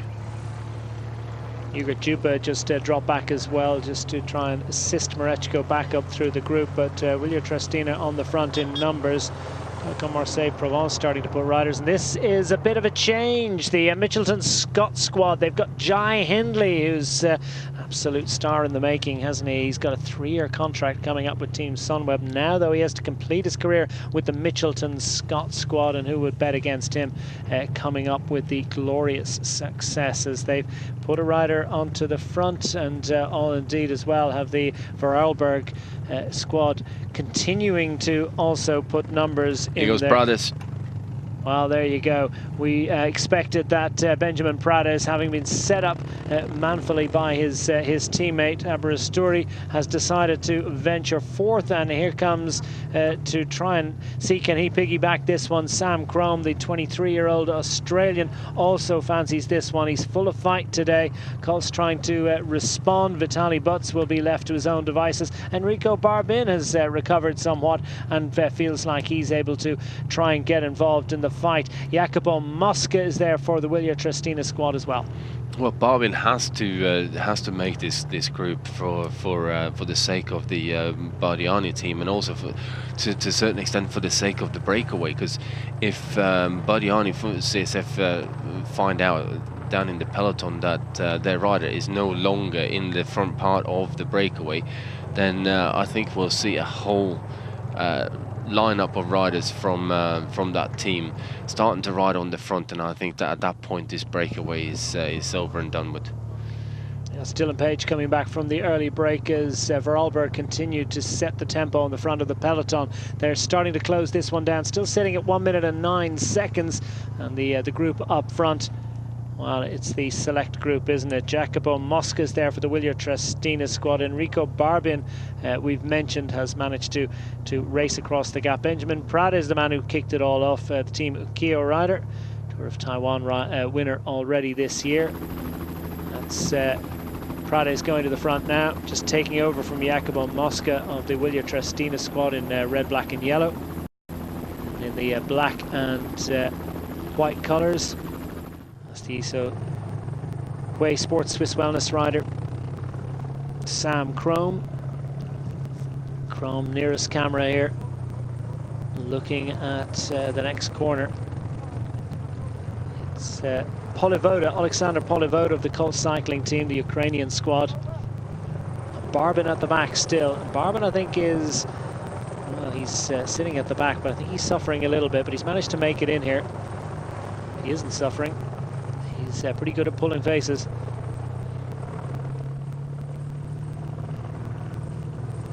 Prades pushes on to glory, and it's down to 50 seconds between the leaders and the peloton, but they've certainly dispensed with their other breakaway companions without any difficulty whatsoever. What's happening in the bunch behind? Oh, the pace has definitely been driven up here. Now we see Jelly Belly starting to assemble at the front as well. The representatives of Bardiani CSF. Looks like Jordan Shane. And now the attack's coming hot and heavy. Mark Demar. Mark Demar has decided to roll back the ears a little bit and see what he can do for the Hengchang squad. 34-year-old Dutchman, indeed from Curacao, former Curacao national champion. Just stretched a narrow advantage, and it's a useful one, and it's certainly put the cat among the pigeons. After his great work, Aberysturi setting up Prades has now gone back into the main group, such as it is, and I think he'll be going through it. Up front, still showing at 50 seconds. Prades pushes on again. Who's going to cover that one? Mosca looks around to see is anyone else interested, discovers no one is except Barbin, but so Barbin was pulling faces, wasn't he? He's able to respond when it's necessary, knows he needs to do it. His team have done a great job for him, and he's played his tactical card to perfection. Prades responds or realizes that Mosca has come up to him, so moves across the road to see who's capable of reacting to this one. Sam Crome is equal to the challenge, but it looks as if it's all up for Polivoda. Alexander Polivoda will make a big effort, and this hill goes up in a series of ramps, so might be an opportunity for Polivoda to get back in here. Van Looyk, he's in the was in the breakaway earlier on. What looks to press on as Mark Demar comes up with the bunch in close attendance. The King of the Mountains jersey on the right hand side of picture, Vitaly Butz, bows his head. It's been a brave effort, and he sprung Polivoda into the perfect opportunity for stage honours, but Polivoda I don't think has the strength to go with the big guns up front. Mark Demar pressing on. Bratashuk tries to respond. Bratashuk from Team Kuls just managing to get on the wheel of Mark Demar, but for how long, one wonders. Yeah, that is the question, as we're now getting up towards the steeper ramps and a couple of switchbacks here as well. So now is where it's really going to start favouring the pure climbers. And I think Prades and Mosca are certainly looking to be the two stronger riders out of the breakaway. Well, it's two have gone on. Sam Crome not able to react. Barbin too also looks as if he's been distanced on this occasion. So the group of 13 became 5, became 4, and now is down to 2. It's remain at 2. It looks indeed as if Prades will be on his own. Trying to get the shots from the motorcycles through the trees, off the hillside, never an easy task. And this helicopter shot illustrating perfectly the in real time the gap between the riders on the hill and the big peloton behind. It's not quite as big as it was. I don't think it contains. In fact, I'd be fairly sure it doesn't contain the yellow jersey. The question is, there's a long descent after this, 12 kilometres back down to the finish. Always an opportunity for riders to get back in, but there's a long way to the top of the hill yet. It is a long way to the top of the hill, and I'd say maybe 30 seconds you could close on a 10k descent like this, but much more than that, and I think it will be very, very difficult to get back into contention again. So it obviously all depends on what happens out front here, but as long as these two guys are pressing on and they got that gap, I think their team's happy enough to work and to try and pull them back. Well, 24-year-old Jacopo Mosca has gone for it, and it looked as if Barbin hadn't entirely given up on this one either. Mark Demar is enjoying his effort. Always a flamboyant character.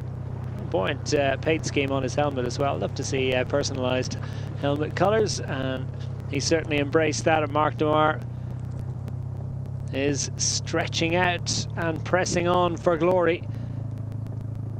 And it looks as if he's saved some considerable strength for the back end of this stage. A man who has done pretty much the exact opposite of that, Vitaly Butts.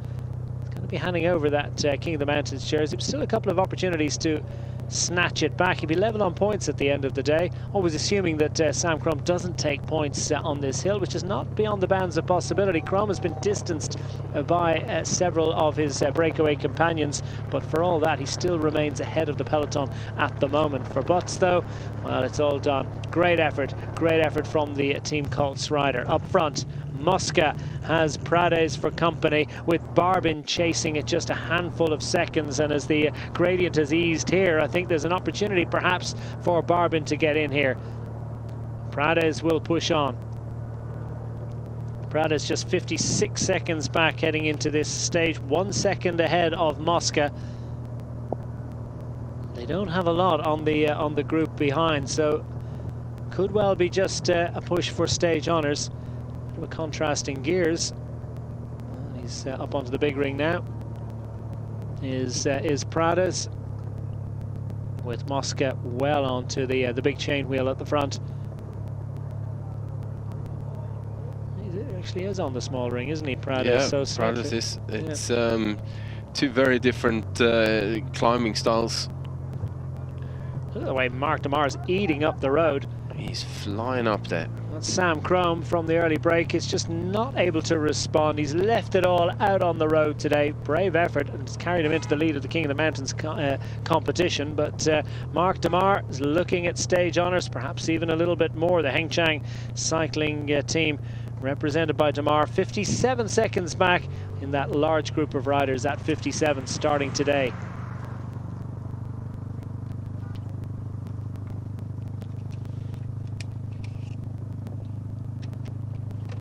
On the final climb of the day, and Mark Demar pushes on for glory for the Hengchang squad. He's just got 3 riders in front. Barbin is about to fall victim to the Dutchman, and then there'll just be these two ahead.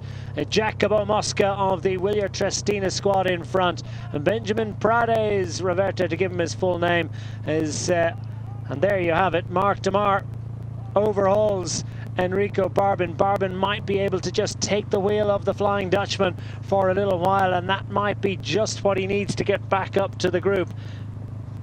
This gradient eases, goes again, eases, goes again. It's relentless, it's tortuous, but it's proving to be just what Mark Demar needs to make a name for himself today.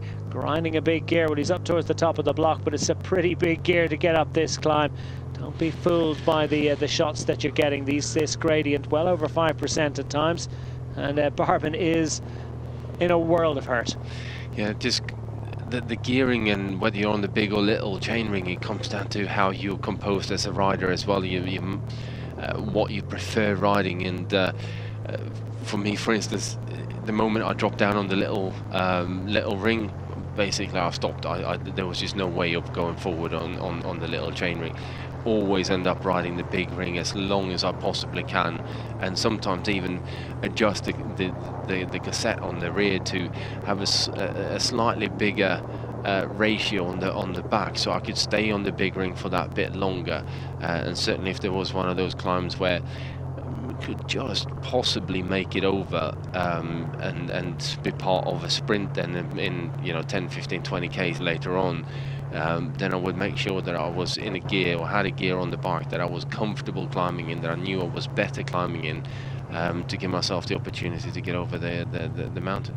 Yeah, let's talk about relative torque between the big ring and the small ring. It's the big ring generates a little bit more torque, so they say, but then you have the advantage of just 1 tooth differences at the back when you're on the small ring, and that tends not to change the cadence.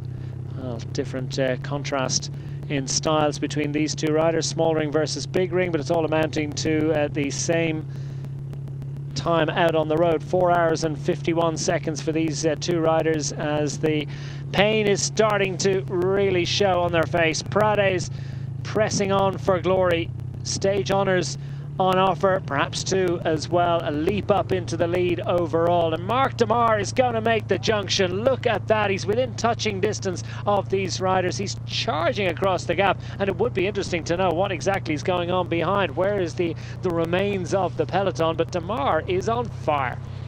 Yeah, he's certainly going very, very well up this climb, and like I said, it'd be good to see where the bunch is and what they're doing, and if there's any kind of reaction coming out of that, because I can't believe that they would all be sitting still and waiting for another day to ride.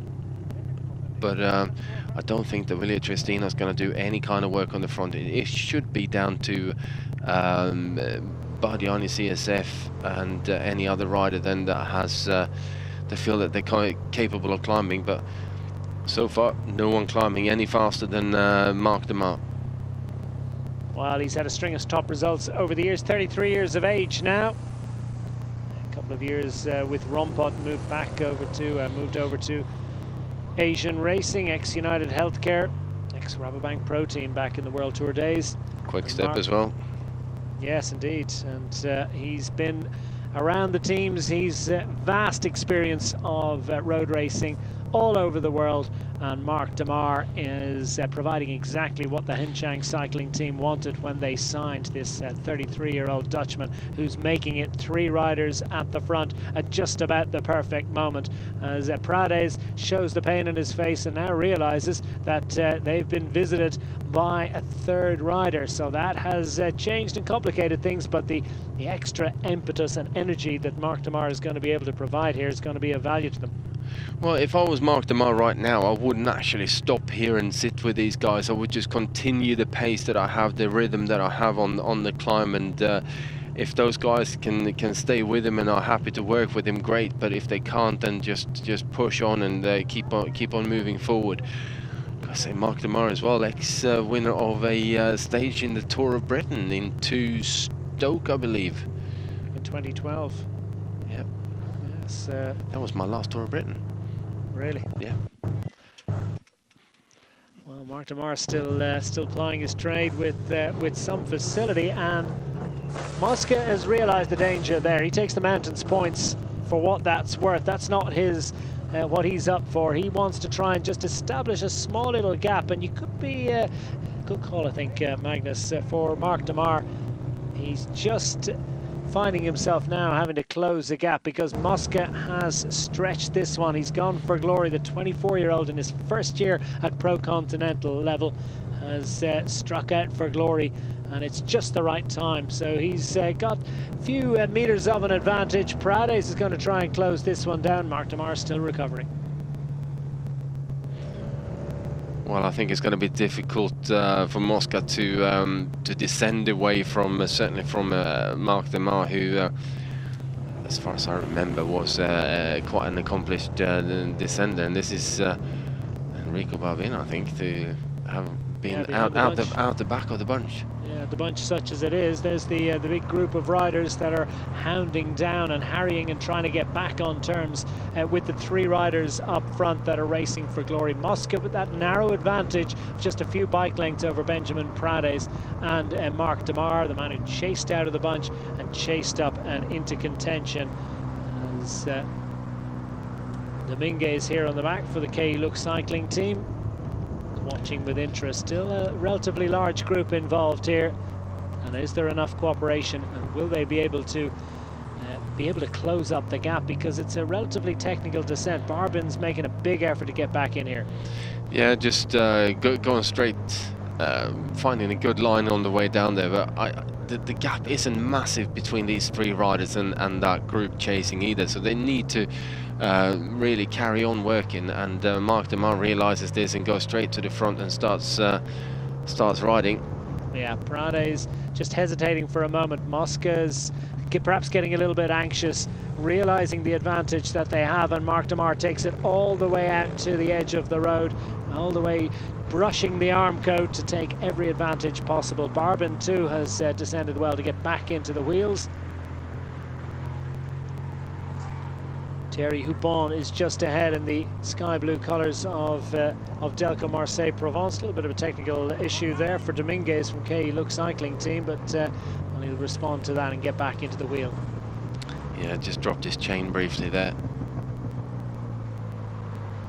It's not quite taking the same apex as the riders in front. Contrast in descending styles from the riders, just the confidence to go over to the edge of the road where the road is a little bit dusty. It does take a level of commitment.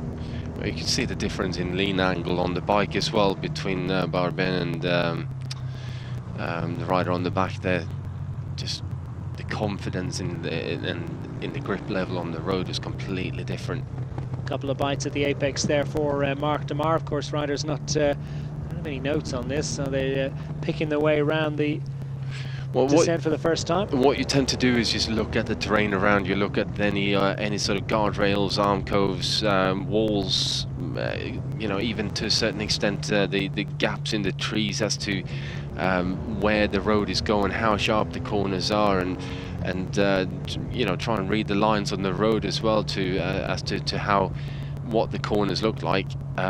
Most of the time you can do a pretty well qualified decision in terms of what the apex is going to be like, but it's also certainly for me come back and bit me quite badly on a few occasions. Well, there's the beautiful waterfall, visited by countless tourists over the years and throughout the year. But no time for the riders on Tour of Hainan Stage 7 to enjoy the sights and sounds right now. It's all about just looking at what's in front of you to try and pick out an apex, as Magnus has told us, down to the final 9 kilometers. We wait with interest to see what exactly is happening out on that descent. Here you have it, still at the back of the group, Dominguez for the KE Look Cycling Team. He's managed to get back on after dropping his chain at that moment, and not too far behind the chasers. What is the gap between them and the leaders? As Mark de Mar is really the one that's piling on the watts.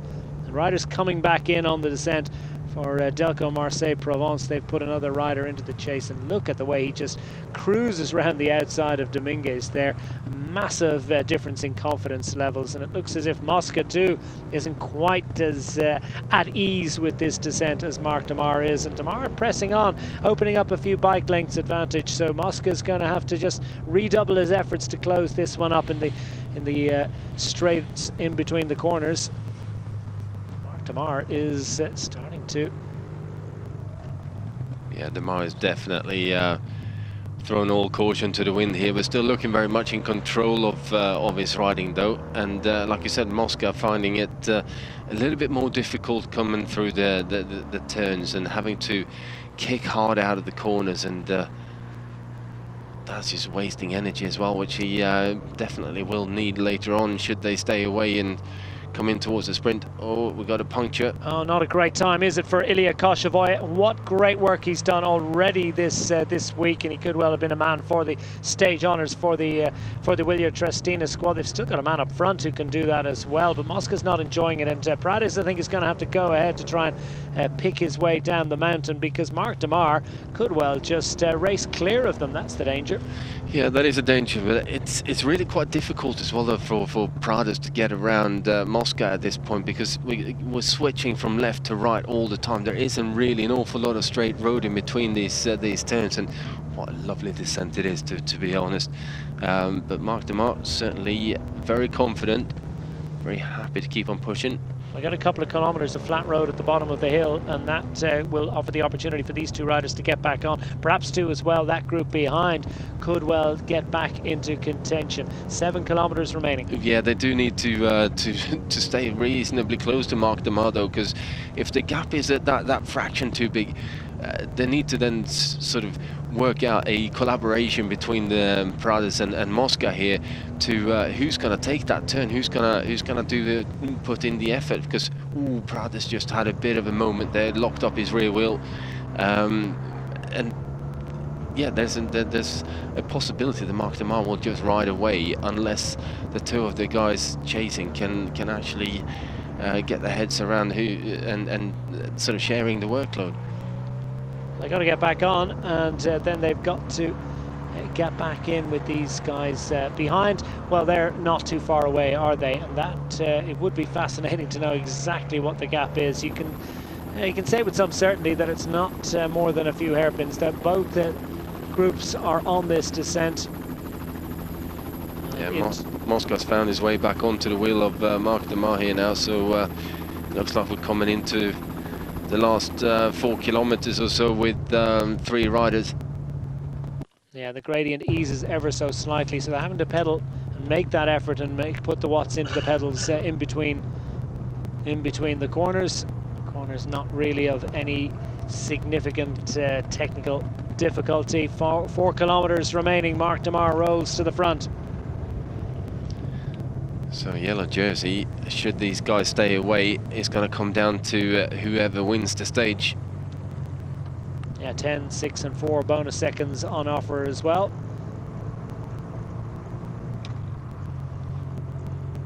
So a little bit of discussion between these 3 riders. They can ill afford it. Moscow wants to see a little bit more contribution from the fresher man, Marc Demar, who chased out of the bunch and raced across the gap, and they've given themselves a racer's chance and a lot more besides of taking the victory. Still on the descent and a little bit further behind. Wouldn't it be fascinating to know precisely what the gap is? It's certainly one worth racing for. No visible sign of that group of 3 up front ahead of this group at the moment. They don't quite have them in sight. Inside 4 kilometers to go now for the 3 up front. Mosca is increasingly anxious that he's going to be ambushed by an attack into the final 3 kilometers. They need to keep riding up and over, Magnus. Well, they have to keep working together, and if they don't, they are going to get caught. But Pradas is the man here who keeps on missing turns, and that's definitely going to flag up a certain amount of cautious behavior from the other 2 riders.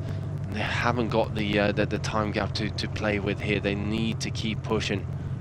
Well, what a famous first professional victory this would be for Jacopo Mosca if he can possibly prevail. The Willier Trestina team have had a fabulous week so far. 5 successive victories courtesy of Jakub Mareczka. Mareczka not involved in this, but they, well, the Willier Trestina team do have riders in the group behind. Perhaps Alex Turin can represent the squad should they manage to get back on terms. They're not that far behind either. 2.3 kilometers. Surely it's going to be between these 3 riders. Pradas, and it's Marc Demar's going to go. He's going to try and ambush Mosca, and he certainly did. He caught him by surprise. For all that Mosca was fearing that attack, Mosca was slightly ambushed, and Marc Demar has a few bike lengths of an advantage heading under 2 kilometers. Will he be able to hold off these 2 riders? And Mosca, seeing the daylight increasing, looks over his shoulder, looks for assistance from Pradas. This is the key moment. Marc Demar needs to keep pushing on. He's a former Curaçao individual time trial champion. Not that that's necessarily that big in the grand world of sport, and it looks like Mosca is just about going to be able to close this one down. Watch for the counter attack from Pradas here now. Well, that would be the obvious move. Is Prades going to do it? No, he's going to sit on and trust to his sprint at the back end. I think Prades could well be a spent force. Doesn't feel that he can hold off these riders, but they continue and need to still ride through this final mile. Well, to me, Prades looks so like he's just playing that really cool game of waiting and waiting and waiting. And if there's any ramp going up here now, then this would be the opportunity for Prades to have a go. But looks like Joe Cooper is on the move here as well in the peloton, and they're not that far behind now, so they need to.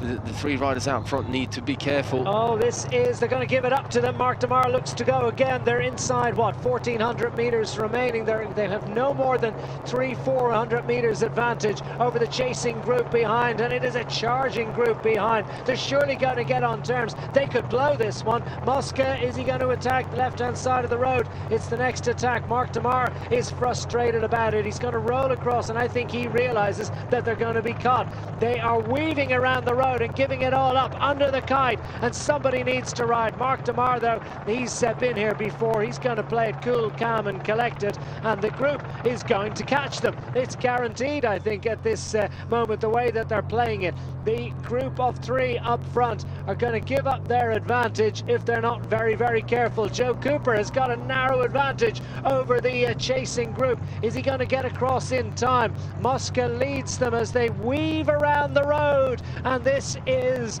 giving up everything that they had. Prades on the left into the final few 700 meters. Still the group are not in evidence, so it could well have a chance. Here comes Mark Demar. He's going to try and launch this one. He knows he's got to. Cooper's closing up from behind. Mosca, can he respond once more? It's the long sprint from Mark Demar all over the road. Mosca, is he going to be able to get back on terms? Prades hunched over the bars, trying to stay in the wheel. Mosca fighting desperately to try and close it up into the final 300 meters. Mark Demar with that couple of bike lengths advantage. It's oh so close. This one's going to go all the way to the line. Mosca's there now. Mosca launches again. He's got enough for another sprint. Prades there in close attendance as well. Mosca has been sprinting now for 700 meters. Mark Demar's not going to get the win. Prades can't get there. It's Giacomo Mosca that makes it 6 wins in succession for the Willier Trestina team. Joe Cooper will be denied, but a great 4th place finish for him, and the group behind scrapping for the minor positions after a terrific 7th stage of the Tour of Hainan, going the way of Willier Trestina, going the way of Giacomo Mosca. And look at how relieved, how delighted, how thrilled to take his first professional victory. Well, he breathes a sigh of relief as well. He might, because I was full sure they were going to get caught. They were weaving around the road and used up almost all of the advantage that they had. But what about the Willier Trestina team? They are having a dream Tour of Hainan. It's another victory for the Willier Trestina team, this time for Giacomo Mosca. Well, first up to celebrate with Giacomo Mosca is Alex Turin. And all of these riders have contributed to this win today. At one stage, it looked as if they were trying to close down the group that had just one representative. For Mark Demar, after such a brave effort to race across the gap, launched the sprint first. And he'll be a little bit frustrated by that, because I think he certainly had the sprint to contest.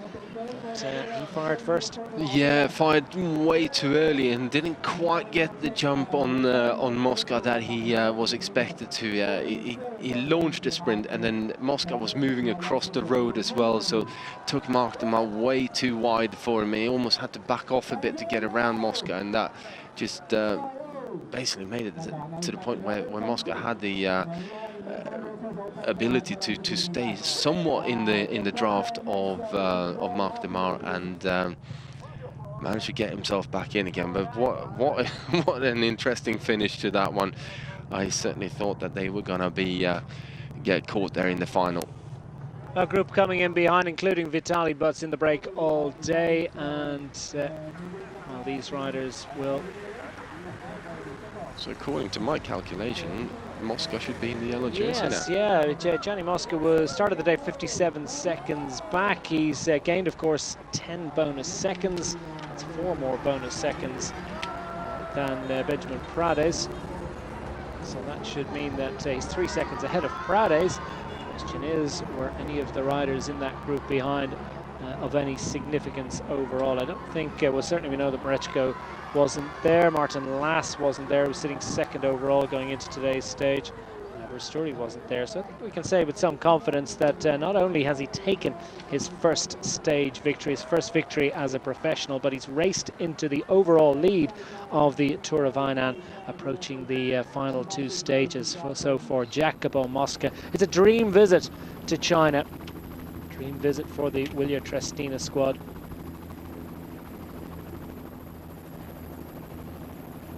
And just frustration, banging the bars in 3rd place. Mark Demar. Wow, what a great and brave effort it was from him, but perhaps for all his experience and the great victories that he's taken over the years, tactically he played that one well. I suppose if he hadn't fired, would they have rolled all the way in and been ambushed by Joe Cooper behind? You never know. You never know. That's the speculation that you're going to have to make, and the gamble that you have to take at the end of the day. You just gotta, if you want to win, you gotta be prepared to lose as well. And clearly, Mark Demar was too keen on winning, and I thought he probably went too early. He could have waited a bit longer. A move with about 500 meters to go would have potentially been possible, but with 700 meters to go, that's a very, very long way for anyone to hold on. Well, there you have it, the confirmation of stage standings, with Jacopo Mosca getting the win ahead of Benjamin Prades and Mark Demar. Joe Cooper leading in the group behind ahead of Emil Zlipin's Liu Jianpeng. Kononenko, Turin and Zanotti is scrolling through the top 18. Good finish from Enrico Barbin, hanging on from the early group. Oscar Pujol, good performance from him. Jai Hindley safely making it into the important group of the day, but the most important group, of course, was up the road contesting stage honours. The overall as well. Great victory from Jacopo Mosca. He's going to get the overall lead to go with it.